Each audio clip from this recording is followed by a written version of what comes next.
ஒரு கட்டில் உங்ககிட்ட எல்லா ஜோக்கரும் வந்துருச்சுன்னு வைங்களா, அப்போ நான் எப்படி விளையாட முடியும்? நீ ஏன் விளையாட்டு போயிடுவல? அந்த மாதிரி உங்கள் கட்சி ஃபுல்லாக ஜோக்கரை வச்சுக்கிறேன், அதனால எங்களால் எதுவும் பண்ண முடியல. உன் ஜோக்கரை வேஸ்ட் ஆகிற மாதிரி நாங்கள் 2 பேர் உள்ளே வந்துட்டோன்னு வையேன், உண்மையாலே நீங்களாம் ஜோக்கர்னு இந்த மக்கள் தெரிஞ்சுப்பாங்க. இப்போ எப்படி ப்ரெஸ்ஸை தப்பிச்சு ஓடிக்கிட்டு இருக்கீங்க? ஆளுங்கட்சியாக இருக்க நீங்கள் எதிர்கட்சி கேட்குற கேள்விக்கு பதில் சொல்ல மாட்டீங்க. நான் கேட்குறேன், தெம்பும் திராணியும் இருக்குது.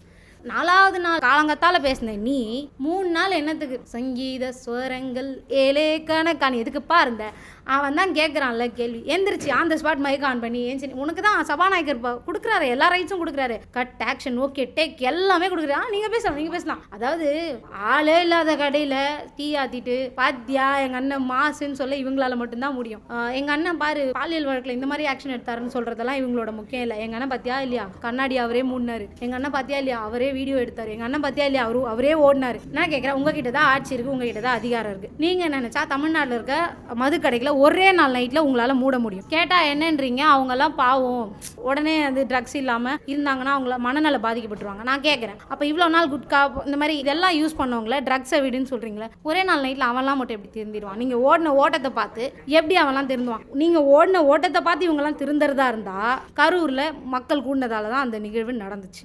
கரெக்டாக அன்றைக்கி நீங்கள் ஓடினீங்க, எங்கள் அண்ணன் நாங்களாம் செத்ததுனால தான் ஓட வேண்டியதாக போச்சு அப்படின்னு அடுத்த ரேலியில் கூட்டம் கம்மியாக இருந்திருக்கணும்ல, அங்கேயும் அதே மாதிரி தான் கூட்டம் கூடுது. அப்போ உங்கள் அண்ணன் ஓடுனா நீங்கள் அதை பார்த்து புரிஞ்சிக்க மாட்டீங்கன்னு தெரியுதுல்ல. ஸோ ஓடுறதை விட்டுட்டு உங்கள் கையில் இருக்க பவரை யூஸ் பண்ணுங்கள். உங்களுக்கு பவர் வேஸ்ட்டாக இருக்குன்னா கொடுத்துருங்க, வேற யாருக்குன்னா கொடுத்துருங்க. எல்லாரையும் இடைத்தேர்தல் வர்றதுக்காக ரிசைன் பண்ண வைக்கிறல, பேசாமல் நீங்கள் ரிசைன் பண்ணுறீங்கன்ற. எலெக்ஷன் மறுபடியும் வரும், உங்களுக்கு அவ்வளோலாம் அக்கறை கிடையாது, மக்களோட வரி பணம் வேஸ்ட்டாக போகுது. நான் என்ன கேட்குறேன், இடைத்தேர்தலுக்காக எல்லாரும் ரிசைன் பண்ணிங்கல்ல சார், உங்களெல்லாம் கேட்குறேன், ஆக போகிற செலவை உங்கள் காசுலேருந்து நடத்துங்க. உண்மையிலேயே உங்களாம் மக்களுக்காக பாடுபடணும்னு நினச்சி தானே ரிசைன் பண்ணி போனாங்க. உங்கள் அப்பா மூட்டு காசு எடுத்து கொடு, எங்கள் வரி பணத்தில் தான் நடத்தக்கூடாது. நாங்கள் ஒரு வாட்டி எலெக்ஷன் வச்சோம், உங்கள் எல்லாரையும் ஜெயிக்க வச்சோம், வந்து நீ ஆட்சியில் உட்காந்துட்ட, இதுக்கப்புறம் எதுக்கு ரிசைன் பண்ண? அப்படி என்ன உனக்கு இதோ பேர் என் கையிலேயே இன்னும் அந்த ஓட்டு போட்ட மாதிரி காயில உனக்கு, அதுக்குள்ளே எப்படி நீ எம்எல்ஏ ஆனதை மறந்துட்டு அதுக்குள்ளே போய் ரிசைன் பண்ணுற? வேணா உன் காசை கொடு, இடைத்தேர்தல் உங்கள் காசை நடத்துங்க. அதே மாதிரி இந்த மக்கள்கிட்ட ஒன்று கேட்குறேன், இவிஎம் மிஷின் இருக்க வரைக்கும் இவங்களை அழிக்கவே முடியாது. எப்படி சொல்கிறது, கொரோனாவை வந்து மாஸ்க் போட்டு சானிடைசர்ஸ் யூஸ் பண்ணி அழிச்சோம்ல,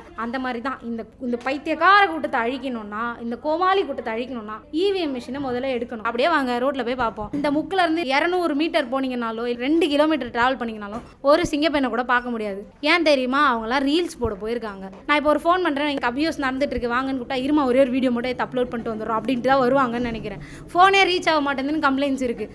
அதுக்கு எதனா பாருங்கள் பொட்டு அங்கிள், உங்களையும் ரீச் பண்ண முடியல மக்களால், அந்த சிங்கப்பெண்ணையும் ரீச் பண்ண முடியல, ஒரே உயிர் பலியாக இருக்குது. அந்த படையே வேஸ்ட்டு தான். உங்கள் படை வேஸ்ட்டு மாதிரி அந்த படையும் ஒரு வேஸ்ட்டு. இப்போ இடைத்தேர்தலில் நாம் தமிழ் கட்சி சந்திக்க போகிறீங்க. இப்போ வந்து 6 தொகுதிகளில் வந்து சீமானவர்கள் வேட்பாளரும் அவரும் கலருங்கிறத ஒரு செய்திகள் பார்க்க முடியுது.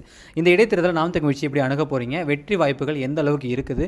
களத்தில் முக்கியமாக இளைஞர்கள், நீங்கள் சமூக வலைதளம் பயன்படுத்தக்கூடிய இளைஞர்கள், இந்த வெற்றிக்கு நீங்கள் எந்த அளவுக்கு உறுதுணையாக அவங்களோட சேர்ந்து பயணிக்கிறதா இருக்கீங்க?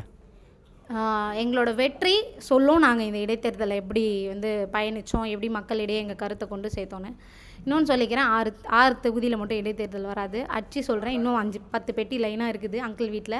பெட்டிலாம் போனதுக்கப்புறம் இன்னும் ஒரு 10 பேர் வருவாங்க. ஏன்னா அவங்க எத்தனை ஜெயிச்சிருக்காங்க? 107. காங்கிரஸ் ஒரு 5.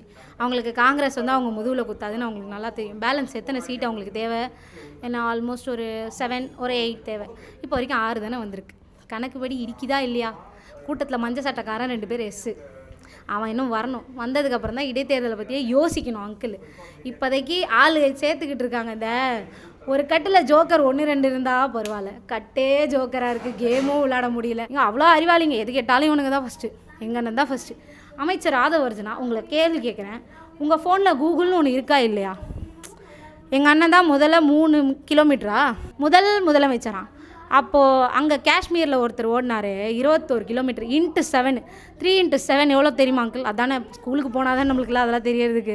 அவர் கூட சொல்லுவார், கேட்டுச்சு அங்கேருந்து வந்த கமெண்ட் கேட்டுச்சு, ஸ்கூலுக்கு போனால் அதானே போனால் தானே உங்கள் கட்சியில் இருக்கவங்களுக்குலாம் அந்த அறிவு இருக்கும். 7×3 21. அத்தனை கிலோமீட்டர் ஓடி இருக்காரு காஷ்மீரோட முதலமைச்சர். அப்போ நீங்கள் முதல்ல இல்லை தானே? எதுக்கு எடுத்தாலும் எங்கள் அண்ணன் தான் முதல்ல, உங்கள் அண்ணன் முதல்ல தான் இந்த தமிழ்நாட்டு மக்களை விழுங்க வந்த முதல்ல தான் உங்கள் அண்ணன்.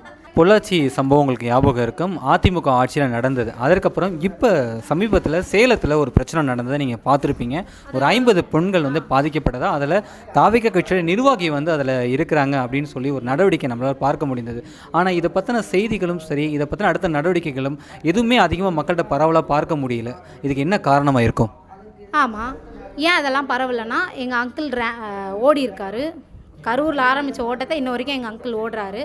ப்ளஸ் டிக்கெட் அவரே எடுக்கிறாரு. நாங்கள் கேட்ட சேஞ்ச் வேறு, அவர் கொடுக்குற சேஞ்ச் வேறு. நாங்கள் தமிழ்நாட்டில் சேஞ்ச் கொடுக்க சொன்னால் அவர் பஸ்ஸில் ஏறி சேஞ்ச் கொடுத்துட்ருக்காரு. அதுவே இதுங்களுக்கு புரிய வரல. அங்கிள் பஸ்ஸில் சேஞ்சு கேட்கல அங்கிள், ஆட்சியில் தான் சேஞ்சு கேட்டோம் அங்கிள்னு கேட்டால் iPhone 17 Pro Max எடுத்து முன்னாடி உட்காந்து வீடியோ எடுத்துகிட்ருக்காரான். இதான் சேஞ்சா? நான் என்ன கேட்குறேன், நீங்கள் பொள்ளாச்சி வரைக்கும் இப்போ நடந்த அந்த 50 கேஸ் கூட போக வேணாம்.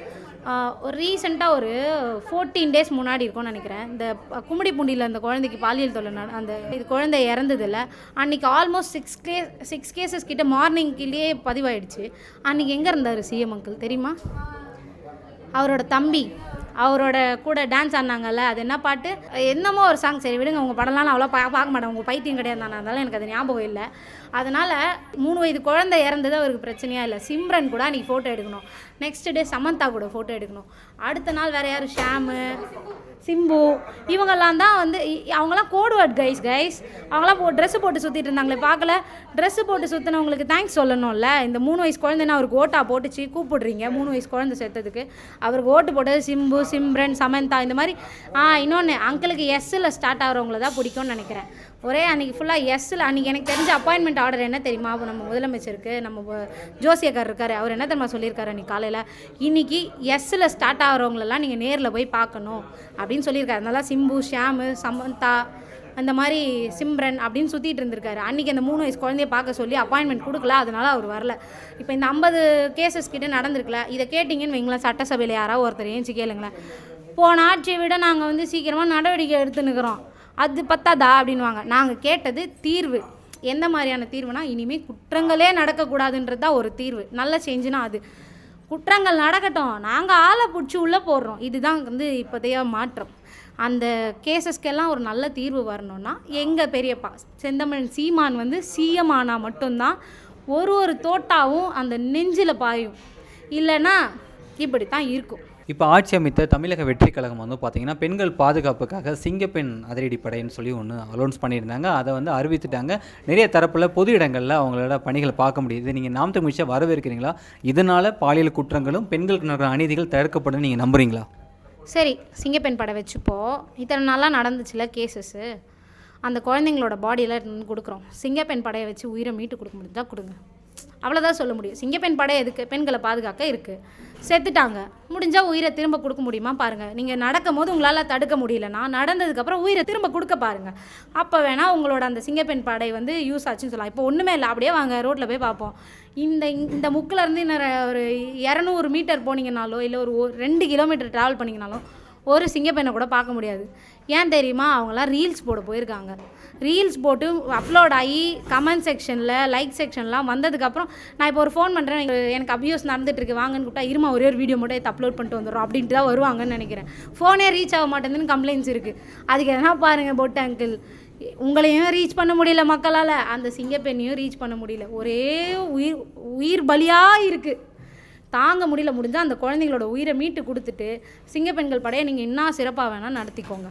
அந்த படையே வேஸ்ட்டு தான். உங்கள் படை வேஸ்ட்டு மாதிரி அந்த படையும் ஒரு வேஸ்ட்டு. இறுதியாக ஒரு கேள்வி தங்கச்சி, இடைத்தேர்தல்னாலே வந்து பார்த்திங்கன்னா ஆளும் கட்சி தான் வெற்றி பெறும் அப்படின்னு சொல்லி ஒரு கருத்து உருவாக்கம் மக்கள்கிட்ட உளவியலாகவே நம்ம பார்க்க முடியுது. இந்த இடைத்தேர்தலில் அந்த கருத்து உருவாக்கத்தை நாம் தமிழ்ச்சி உடச்சேரிவாங்களா? அதற்காக களம் வாய்ப்பு எந்த மாதிரி இருக்குது? அதில் கன்னியாகுமரியில் அங்கிள் போயிருந்தார்ல பொட்டு அங்கிள் அங்கே எவ்வளோ நேரம் அங்கிள் பேசுங்க? மேக்ஸிமம் இவர் எங்கே போனாலும் 10 நிமிஷம் தான் பேசுவார், அது வேறு கதை. ஏன்னா அதுக்கு மேலே அவருக்கு ஸ்கிரிப்ட் பேப்பர் 10 பக்கம் படிக்கிறவர்களாக நேரம் இருக்காது. 8 மாவட்டங்களில் உங்களை ஒரு தொகுதியில் கூட ஜெயிக்க வைக்கலாம் அங்கிள். அப்புறம் குளத்தூரில் மட்டும் நீங்கள் எப்படி ஜெயிச்சிங்க அங்கிள்? என்னென்னா இங்கே உங்கள் சினிமா ஓடி இருக்குது பெருசாக, அங்கே ஒன்றும் ஓடலை. அங்கே புலி படம் பார்த்துருப்பாங்கன்னு நினைக்கிறேன் எலெக்ஷனுக்கு முன்னாடி, அதனால தோற்று போயிட்டீங்க. சட்டை வல்லு அதுனா என்ன வல்லு இது? சரி, நான் கூட நினச்சேன் தீர்த்தி படிச்சுடுவார். சரி விடு, அப்படியே சொல்லிட்டு போயிடுவோம். வளர்றீங்களே என்ன அங்கிள்? சட்ட வல்லுநர்கள் வராதா அங்கிள்? என்னதான் வரும் உங்கள் வாயில்? எலெக்ஷனுக்கு அப்புறம் ஊமையாயிட்டாரு. அதனால இப்படின்னு பேசி மட்டுமே வந்துக்கிட்டு இருக்காரு. வாயை திறந்து பேசி நீங்கள் சிஎம் ஆயிருந்தீங்கன்னா பரவாயில்ல, நீங்கள் ஆக்ஷனில் தானே சிஎம் ஆனீங்க. அதனால் நீங்கள் இப்படி தான் பண்ணிகிட்ருப்பீங்க.